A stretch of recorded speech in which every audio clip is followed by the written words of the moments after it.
नमस्कार। एक और नाम में आप सबका स्वागत है। सबसे पहले मैं अपनी देश की सेना और देश के प्रधानमंत्री को कोटि कोटि नमन करती हूँ, जो भारत में आने वाली हर विपदा को बड़ी ही सूझबूझ और वीरता से संभाले हुए हैं। 11 मई 2025 आज देश में जो तनाव की स्थिति बनी हुई है, उसका कारण है 22 अप्रैल को पहलगाम घटना, जिसमें पाकिस्तानियों द्वारा एक ऐसी कायराना हरकत की गई कि 27 निर्दोष और मासूम लोगों को उनकी जाति और धर्म पूछ के उन्हें मार दिया। पाकिस्तान ने इससे पहले भी कई नीच हरकतें की है, जैसे पुलवामा, उरी, 26/11, पर हमारे भारत ने हर बार अपने शौर्य और वीरता से उसको मुंह तोड़ जवाब दिया है। पर साथ ही इस बात का ध्यान रखा गया है कि देश में शांति बनी रहे, इसलिए विश्वास करने की पूरी कोशिश की। पर कहते हैं ना, लातों के भूत बातों से नहीं मानते, इसलिए भारत फिर आतंक को उसको उसकी भाषा में जवाब देगा। और इस बार पहलगाम घटना के जवाब में हमारे हिंदुस्तान ने ऑपरेशन सिंदूर के रूप में एक बड़ी कार्रवाई की। इस ऑपरेशन में हमारे भारतीय सेना ने पाकिस्तान के 9 आतंकी ठिकानों को नष्ट कर दिया। पर इस बात का खास ध्यान रखा गया कि किसी भी निर्दोष नागरिक को नुकसान ना पहुंचे।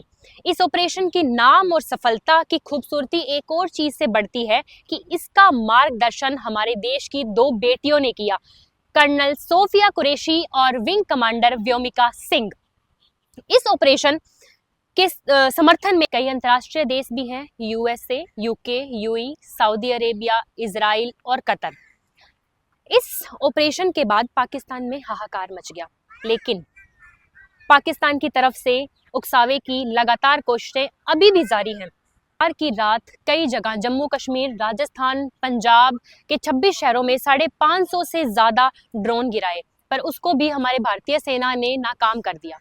शनिवार की सुबह पाकिस्तान ने फिर यह हरकत की, जिसमें कई इमारतों का नुकसान हुआ और कई मौत हुई।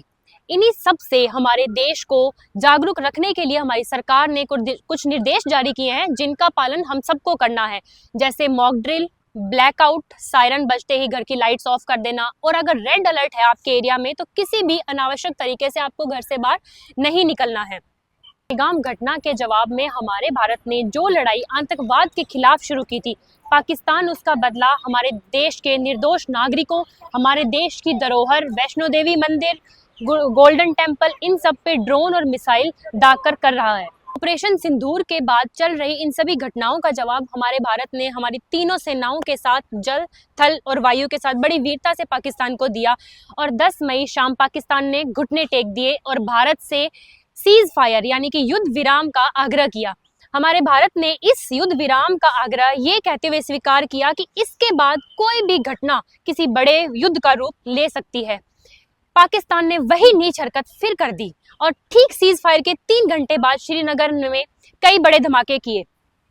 डर ये है कि ये आतंकवाद की लड़ाई किसी बड़े युद्ध का रूप ना ले ले, और अगर ऐसा हुआ तो ये युद्ध प्रकृति के संतुलन और मानवता का संहार कर बैठेगा। इसी बीच चीन ने भी पाकिस्तान के पक्ष में कई बयान दिए हैं।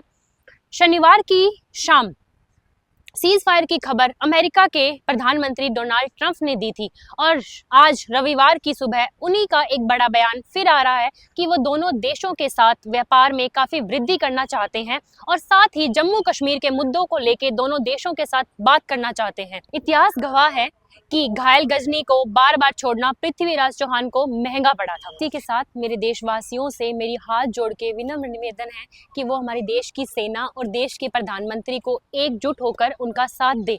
इस वक्त हमें सिर्फ एक ही धर्म याद रखना है, और वो धर्म है देशभक्ति। जय हिंद, जय भारत।